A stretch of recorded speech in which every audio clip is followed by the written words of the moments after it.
तो आज हम मराठी का एक चैप्टर कवर अप करने वाले हैं। हिंदी और बंगाली दोनों ही लैंग्वेजेस में। जो नॉन मराठी है उनके लिए मैंने हिंदी और बंगाली दोनों में एक्सप्लेनेशन देने की कोशिश की है। तो पाठ का नाम है प्रेमाची सावली, मतलब प्यार का छत्र छाया, मतलब भालोबासार छाया। रामा गावातली प्रेमळ मुलगी माहून ओलखली जात होती। ग्रामेर स्नेहमयी मेये हिसेबे परिचित छिलो रमा। रमा गाँव की एक बहुत स्नेहमयी लड़की जाने जाती थी। या वर्षी ती नवमीत शिकत होती। से नवम श्रेणीते पढ़छिलो এই বছর। इस ईयर में वो क्लास 9 में पढ़ रही थी।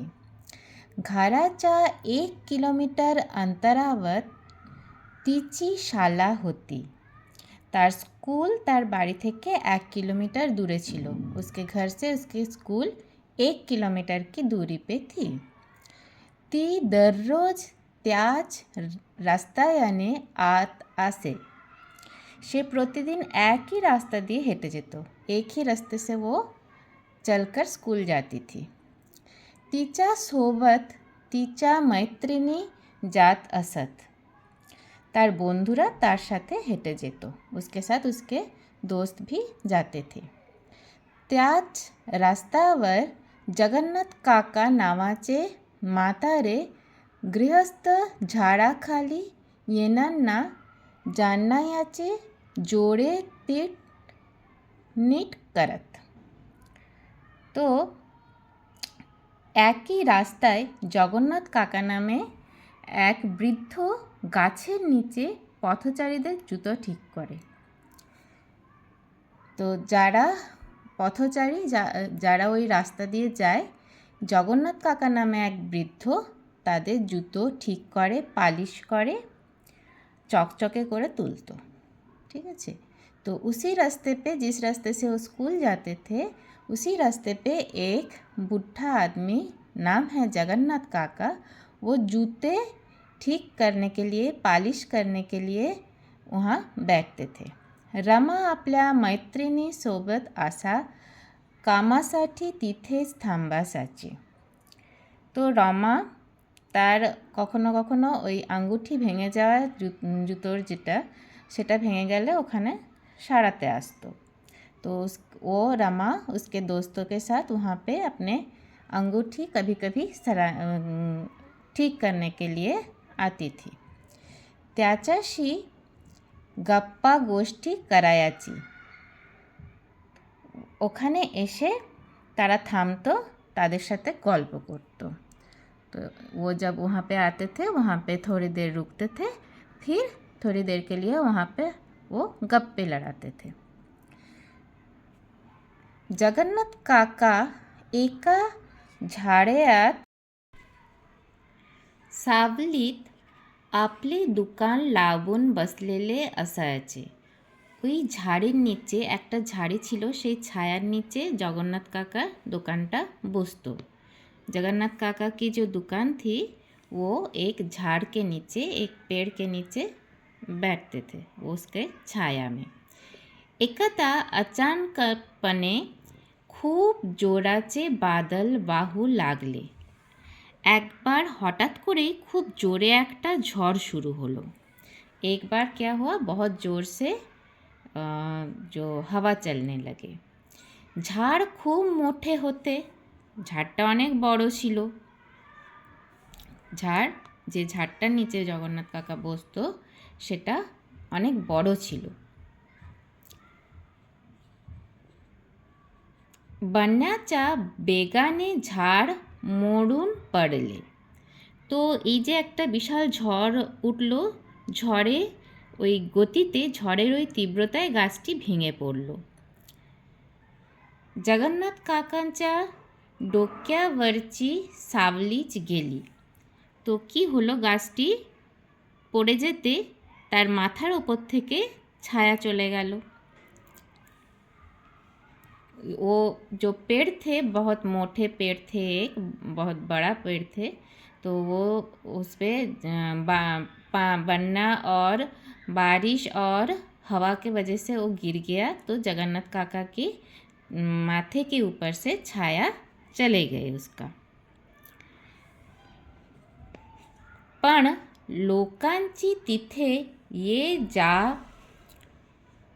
असलेले ব্যবসায় ধন্দা চাংলা চলে, কিন্তু যেহেতু মানুষ এখানে আসতো এবং যেত, ব্যবসা ভালোই চলছিল। গাছটা যে পড়ে গেল তার জন্য জগন্নাথ কাকার ব্যবসাতে কিছু ক্ষতি হলো না, এখানে যেহেতু লোকের আসা যাওয়া ছিল সেই জন্য জগন্নাथ काका ব্যবসাটা ঠিকই চলছিল। तो पेड़ के गिरने से उनके व्यवसाय नहीं रुकी, वो यहाँ पे जो लोग आते जाते रहते थे, इसके वजह से उनके जो व्यवसाय है वो ठीक ठाक चलने लगे। माहून त्यांनी ती जगा सोडली नाही, ऊन असो किंवा पाऊस असो, जगन्नाथ काका आपले काम मन लावून करीत असत। তো তাই জন্য জগন্নাথ কাকা ওই জায়গাটা ছেড়ে গেলেন না, রোদ হোক বা বৃষ্টি হোক जगन्नाथ काका তার কাজ মন দিয়ে করতেন। तो वहाँ पे लोगों के आना जाना रहता था, उसका व्यवसाय भी अच्छे से चल रहे थे, इसलिए उन्होंने वो जगह छोड़ी नहीं, वो मन लगा के काम करने लगे। एके दिवशी रमा आपल्या मैत्रिणीसोबत शाळेतून निघाली होती। একদিন কি হলো, রমা তার বন্ধুদের সাথে স্কুল থেকে বের হয়েছিল। एक दिन रमा स्कूल से निकली उनके दोस्त लोगों के साथ। मध्येच रमाचा चपलेचा अंगठा তুটলা। তো এর মধ্যেই স্কুল থেকে বেরোনোর পরেই রমার জুতোর আংটাটা ভেঙে গেল। तो स्कूल से निकलने के बाद उसके जूते का जो अंगूठा था वो टूट गया। चप्पल पायात घालता यही ना, तो এবার তাই সে জুতোটি হাতে নিল, वो हाथ में अपना चप्पल उठाए। मानून तीने चपला हातात घेतला, हाते নিয়েছে। उन्होंने रास्ता তাপলেলা। তো ওইখানে যে রাস্তাটা খুব গরম হয়েছিল রোদে, তো তার পাটা রোদে জ্বলতে শুরু করলো। तो वहाँ पे रास्ता गर्म था धूप के वजह से, इसलिए उसके पैर जलने लगे। पाय भाजू लागले। रमा बरोबर सागल्या मैत्रिणी धावत पाळत जगन्नाथ काकाजवळ পহলাচা। তো সব রমা তার সব বন্ধুদের সাথে জগন্নাথ কাকার কাছে দৌড়ে গেল। तो रमा उसके दोस्त के साथ जगन्नाथ काका के पास दौड़ के गए। काकानी एका जुन्या चप्पलाचा जोड रमा पुढे ठेवला आणि मानले, मुली तुझी चप्पल दुरुस्त होईपर्यंत या पायात ठेव, तुझे पाय भाजणार नाहीत। তো রমা যখন জগন্নাথ কাকার কাছে গেল তখন জগন্নাথ কাকা একটি পুরনো জুতো রেখে বললেন, মেয়ে তুমি এই জুতোটা পায়ে তোমার পরে নাও, যতক্ষণ না আমার মেরামত করা হচ্ছে তোমার জুতোটা, তাহলে তোমার পা আর জ্বলবে না। तो जब जगन्नाथ काका के पास रमा गए तब जगन्नाथ काका ने उसे एक जूते दिए और बोले कि ये पैर में डालो तो तुम्हारे पैर नहीं जलेंगे। रमा व तिच्या मैत्रिणी ते ऐकले, त्यांना खूप आनंद झाला। তো রমা আর তার বন্ধুরা এটা শুনে খুব খুশি হলো। কাকা তাদের সম্পর্কে যেরকম ভাবছেন সেটা দেখে কাকার প্রতি তাদের আরও শ্রদ্ধা বেড়ে গেল। तो जब काका ने ऐसे कहा ना कि जूते पहन लो, जूते देके, तो उनके लिए रमा और उसके दोस्त के मन में बहुत श्रद्धा बढ़ गई और उन्होंने सोचा कि काका उनके लिए कितने अच्छे सोचते हैं। काका आपल्याविषयी क्या विचार करतात, আমাদেরকে নিয়ে কি ভাবে সেটা ভেবেই एकूण त्याच्या मनात काकाविषयी खूप आदर वाढला। এটা ভেবেই কাকার সম্পর্কে ওদের মনে खूब आदर एलो, खूब श्रद्धा एलो। ये सोच के ही काका के ऊपर उनके मन में बहुत श्रद्धा जागी। जगन्नाथ काकाशी त्याचे जणू एक नाते जुळून गेले होते। तो এটা শোনার পরে কাকার প্রতি তাদের আরও শ্রদ্ধা বেড়ে গেল। জগন্নাথ কাকার সাথে যেন তাদের একটা বন্ধন তৈরি হয়ে গেল। ये सुन के ऐसा लगा कि उनके साथ कोई अच्छा एक रिश्ता जुड़ गया। ते या मुलीवर पोटाच्या मुलीसारखी माया करत। तो তিনি এই মেয়েদের নিজের মেয়ের মতোই ভালোবাসতেন।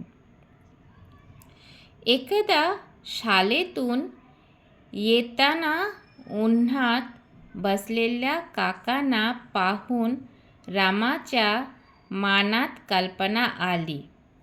তো একবার স্কুল থেকে বাড়ি ফেরার সময় রমা তার কাকাকে রোদে বসে থাকতে দেখে তার মনের মধ্যে একটা বুদ্ধি এলো। जब रमा को काका ने वो चप्पल दिया ना, तो उनके लिए ऐसा लगा कि उनके साथ एक रिश्ता सा जुड़ गया है और काका भी उनको अपने बेटी की तरह ही देखते हैं, बेटी की तरह ही प्यार करते हैं। तो एक दिन क्या हुआ, जब स्कूल से रमा लौट रहे थे, तब घर आने के टाइम पे वो काका को देख के उनके मन में एक विचार आया। आपण जगन्नाथ काकासाठी सावली करायची, पण ती कशी? तो একটা কিছু দেওয়া উচিত আমাদের जगन्नाथ काका के। जगन्नाथ काका को हमें कुछ देना चाहिए, लेकिन क्या दे? थोडा वेळ विचार करून रमाने सुचवले, आपण त्यांना एक छत्री घेऊन देऊ। तो কিছুক্ষণ भाबार पड़े, कुछ समय तक सोचने के बाद उनके मन में एक आइडिया आया। तो उनको ऐसा आइडिया आया कि उनको एक ছাতা गिफ्ट करे। तो কিছুক্ষণ ভাবার পরে রমার মনে একটা আইডিয়া এলো কি কাকাকে একটা ছাতা গিফট করা যেতে পারে।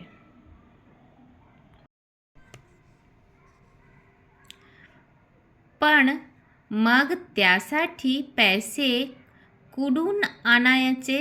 किंतु আমরা এর জন্য টাকা কোথা থেকে পাবো? कहाँ से हमें पैसे मिलेंगे इसके लिए? रामाच्या मैत्रिणी उपाय सुचवला, पुढच्या महिन्यात दिवाळी आहे।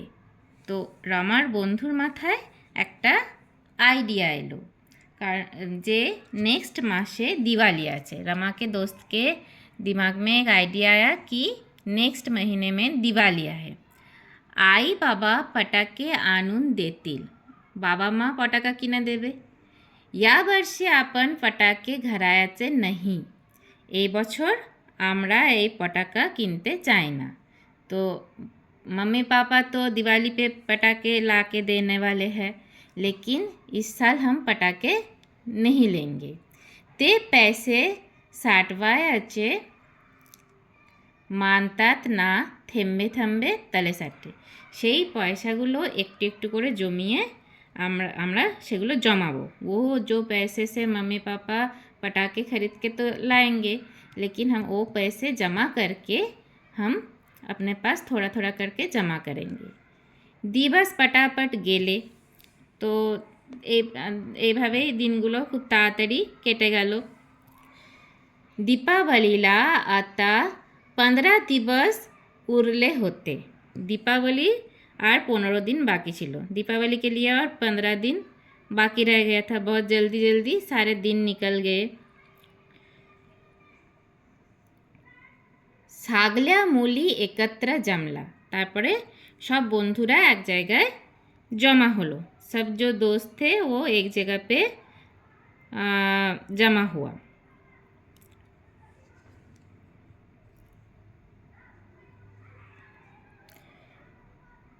त्याच्याकडे आई वडिलांनी दिलेले फटाक्याचे पैसे उरलेले होते। ওদের কাছে যেটা বাজি কেনার পয়সা থেকে যেটা ওরা জমিয়েছিল সেই টাকাটা ওরা বাঁচিয়ে রেখেছিল ওদের কাছে। ते सागली पैसे एकत्र करून त्यांनी एक मोठी छत्री विकत घेतली। তো ওই তারা সব টাকাটা জোগাড় করে একটা বড় ছাতা কিনে আনলো। वो सारे जो पैसे थे उनके पास वो जोड़ के एक मोटा सा बड़ी सी छतरी वो खरीद के लेके आए। शालेची सुट्टी झाली। এবারে কি হলো, ছুটি শেষ হয়ে গেল স্কুলের। मुली छत्री घेऊन जगन्नाथ काकाकडे निघला। তো তারা ওই সব বন্ধুগুলো মিলে ছাতাটা নিয়ে জগন্নাথ কাকার কাছে গেল। तो जो सारे दोस्त थे वो सब मिलके वो छतरी लेके जगन्नाथ काका के पास गए। जगन्नाथ काकांच्या डोक्यावर सावली धरली। तो जगन्नाथ काकार माथार ऊपरे छाया पड़लो। निये ये छतरी लेके वो दोस्त गए तो जगन्नाथ काका के माथे के ऊपर छाया पड़ा। काकाना ये पोरीच्या समजपणचे কৌতুক বাটলে। তো যখন ওরা ছাতাটা ধরলো জগন্নাথ কাকার মাথার ওপরে যে ছায়াটা পড়লো তখন এই কাকাই মেয়েদের বুদ্ধিমত্তার প্রশংসা করলেন। ঠিক আছে, तो जब ये सब छतरी उनके माथे के ऊपर रखे तो उनके ऊपर जो छाया पड़े उससे काका ने उनकी जो बुद्धि है उनका प्रेज किया।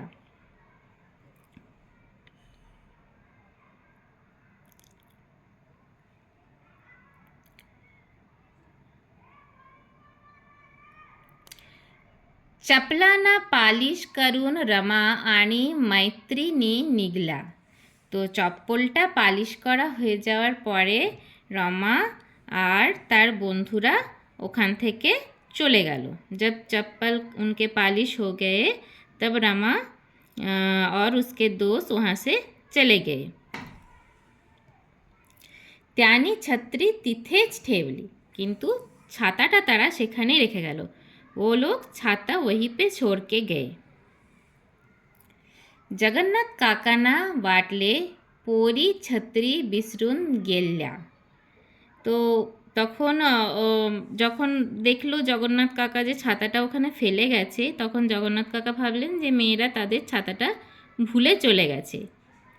তো জগন্নাথ কাকা ने सोचा कि वो लोग अपने छतरी भूल गए। त्यांनी त्या मुलींना हाक मारली। अंग तुमची छत्री इथेच राहिली।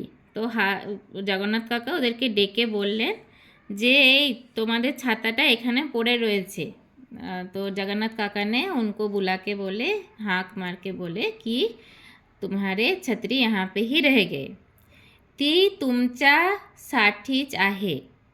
তখন ওরা কি বললো, ওরা বললে এই ছাতাটা তোমার জন্য, ये छतरी आपके लिए है। उसे मानून मुली भुरकन निघून गेला। এটা বলেই হুড়মুড় করে ওই মেয়েগুলো সব দৌড়ে চলে গেল। तो ये बोल के ही वो भाग गए वहाँ से। पण जाताना त्या आपला जगन्नाथ काकांना प्रेमाची सावली देऊन गेला। तो কিন্তু যেতে যেতে যাওয়ার সময় তারা তাদের কাকাকে ভালোবাসার ছায়া দান করে গেল। तो जाते जाते वो लड़कियां अपने काका के लिए प्रेम की छाया दे के गए। तो ये था ये जो प्रेमाची सावली पाठ का हिंदी और Bengali explanation. I hope you will be beneficial from this, especially non-Marathians. So thank you for watching. If you need the question and answer, then also I can explain it. Thank you.